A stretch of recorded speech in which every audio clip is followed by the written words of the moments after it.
Mm, Before I share what happened, I want to know you're here with me. If you're listening, drop something in the comments where you're watching from, what time it is. It helps more than you know. I saw the photo at 11:47 on a Tuesday night. My brother had posted it himself this time, not his wife. Him. A wide shot of the whole family gathered around my parents' kitchen table. The one I'd paid to have refinished 2 summers ago. Candles lit. Food spread out. Everyone laughing.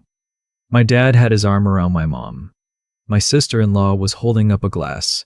My nephew was mid-bite, blurry, the way kids always are in photos. The caption said, "Celebrating Dad's promotion. So proud of this man. Family is everything." I stared at it for a long time, long enough that my phone screen went dark and I had to tap it awake again. Then I liked the photo, typed 4 words in the comment box, and put my phone face down on the nightstand. The 4 words were, "Congratulations. Enjoy the house." I was not at that dinner. I was not invited to that dinner. In the house they were sitting in, the mortgage, the insurance, the property taxes, the water heater they replaced in March, had been running through my bank account for 2 years and 9 months. I want to tell you how it got there. Because it didn't happen all at once. It never does. I'm 31 now. When I was 26, I got a job offer in Seattle that I almost didn't take. I'd been working for a logistics company in Columbus, Ohio. Decent salary, nothing special. Close enough to home that I could drive back on a long weekend. My parents were an hour and 40 minutes away in a small town called Millbrook. The kind of place where everybody knows your graduating class and the local diner still has a rotating pie case. My dad had worked at the same manufacturing plant for 22 years. My mom ran the front desk at a dental office. They weren't struggling, exactly, but they weren't comfortable either. There was always a transmission that needed replacing or a medical bill that sat on the counter for 3 months before someone dealt with it. My brother is 4 years older than me. He married young, has 2 kids, works in sales, and has lived within 6 miles of my parents his entire adult life. My sister is 2 years younger than me. She was finishing her nursing degree when I left for Seattle. I took the job. I packed my car, drove west, and started over. The first year was hard in the way all first years are. New city, no friends, expensive apartment, learning the job. I called home every Sunday. My mom would update me on the neighbors. My dad would ask about the weather, and we'd hang up after 20 minutes feeling like we'd done our duty. I made more money in Seattle than I ever had. I started saving, paying down my student loans, learning how to actually budget. For the first time in my life, I felt like I was ahead of something instead of behind it. Then my dad got hurt. It was nothing dramatic. He slipped on ice in the parking lot at work in January. Herniated a disc. Surgery, physical therapy, 6 weeks off work, then light duty for 3 months. The plant was decent about it. Workers' comp covered most of it, but there was a gap, a few months where the bills were bigger than the income. My mom called me on a Wednesday afternoon. She didn't ask for anything. She was just talking, the way she does, running through what was happening. And somewhere in the middle of it, she mentioned they were going to be a little tight through the spring. I offered. I want to be clear about that. Nobody asked me. I offered. I said I can cover the mortgage for a few months while my dad recovered. Just to take the pressure off. Just until things stabilized. My mom cried. Not dramatically, just a little. The way she does when she's relieved. My dad got on the phone and told me I was a good son. My brother texted me that night. Mom told me, "That's really stand-up of you, man." I felt good about it. I genuinely did. The mortgage was $1,340 a month. I set up a recurring transfer and didn't think too much about it. Spring came. My dad went back to full duty. The workers' comp settlement came through. Things stabilized the way I said they would. The transfer kept going. Nobody said anything. Not my parents, not my brother, not my sister. And I didn't say anything either, because I kept waiting for my mom to bring it up and she didn't. And then it felt awkward to bring it up myself, like I was asking for gratitude or making it transactional. So I let it go another month. Then another. By the time I finally said something, a casual mention on a Sunday call, something like, "Hey, is the financial stuff all evened out now? Should I stop the payments?" My mom said, "Oh, honey, it's just been such a help. You have no idea. Your dad's been stressed about the car situation." And I let it drop again. That was month 6. I should have stopped it there. I know that. You're probably already thinking it. But when you love people and they're struggling and you have the ability to help, there's a version of yourself that tells you this is what family does. That money is just money. That you'll sort it out later. Later is a dangerous word. The second year, things started to shift in ways I didn't fully register until much later. My brother and his wife bought a boat. Nothing extravagant. A used fishing boat, maybe 15 feet, bought off a guy from their church. But I remember seeing a photo of it on my brother's page and thinking, huh, and then moving on. My sister got a new car. She'd graduated by then, had her nursing job, seemed to be doing fine. The car was a lease. She posted about it.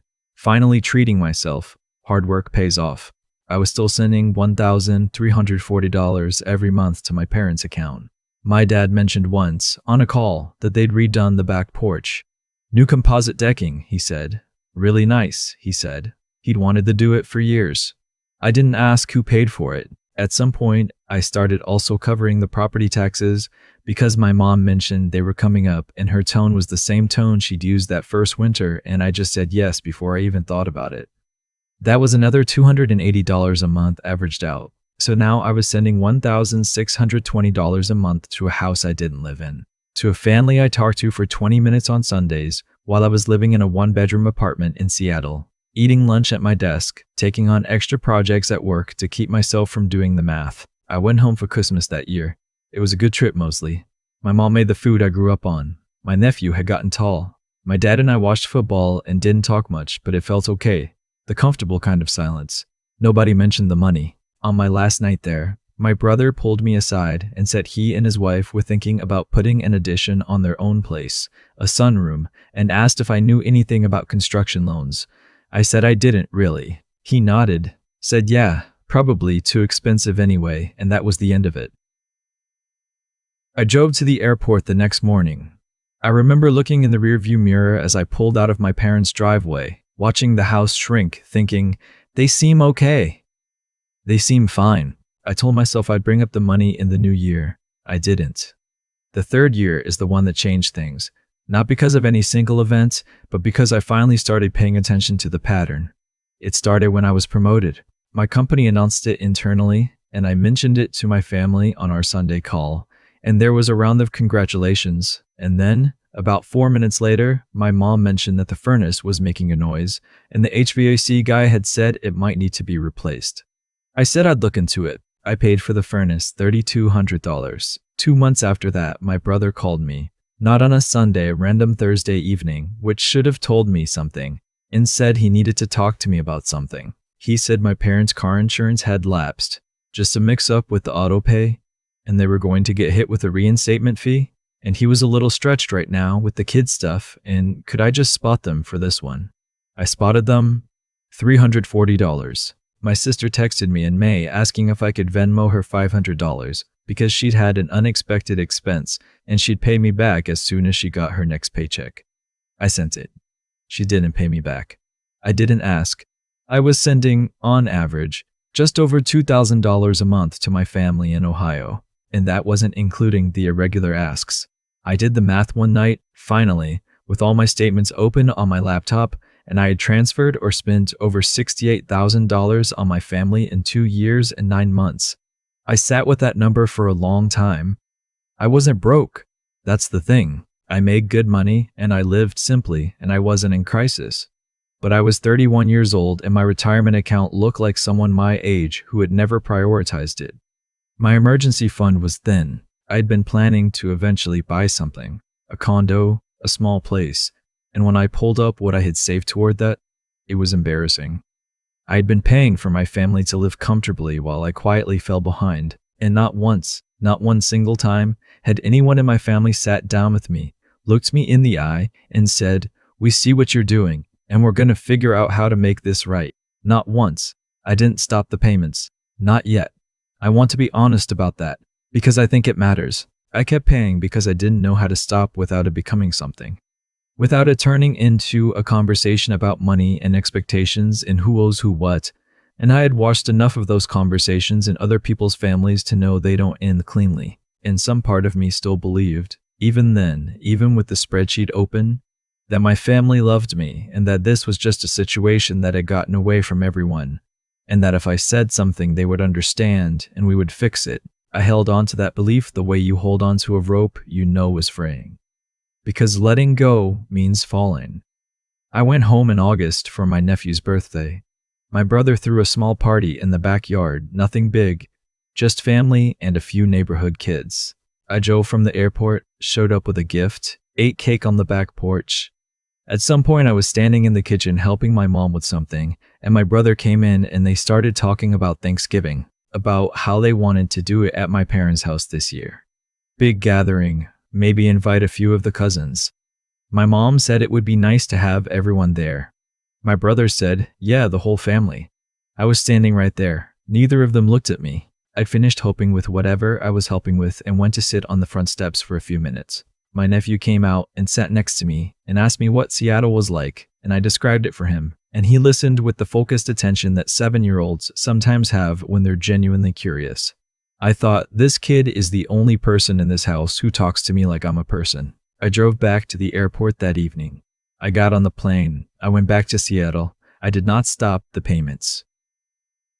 But something had shifted in me, quietly, without making a sound. The photo happened on a Tuesday night in November. My dad had been up for a supervisory position at the plant, a management role that had been open for a while. He'd mentioned it a few times on our calls, cautiously, the way he talks about things he wants but doesn't fully let himself want. I told him I thought he'd be great at it, which I did. He got the promotion, and the family celebrated. Dinner at the house, everyone there, candles and food and laughter, without me. I wasn't told about it. There was no call, no text, no hey, just so you know we're getting together Tuesday. Nothing. I found out the way I found out about most things in my family by that point, through a photo on my phone, posted publicly, visible to everyone we'd ever known. Celebrating Dad's promotion. So proud of this man. Family is everything. I looked at that photo for a long time. The table I paid to have refinished. The house whose mortgage ran through my account. My dad, my mom, my brother and his wife, my sister, my nephew and niece, all of them in a frame that had no space in it for me. And the caption, family is everything. I liked the photo. I left my comment. I put my phone down. I did not sleep well that night. In the morning, I called my bank before I called anyone in my family. I suspended the recurring transfer. I made a note to myself of every outstanding payment, every informal loan, every expense I'd covered that had never been acknowledged or discussed. I opened a new document and started writing it all down.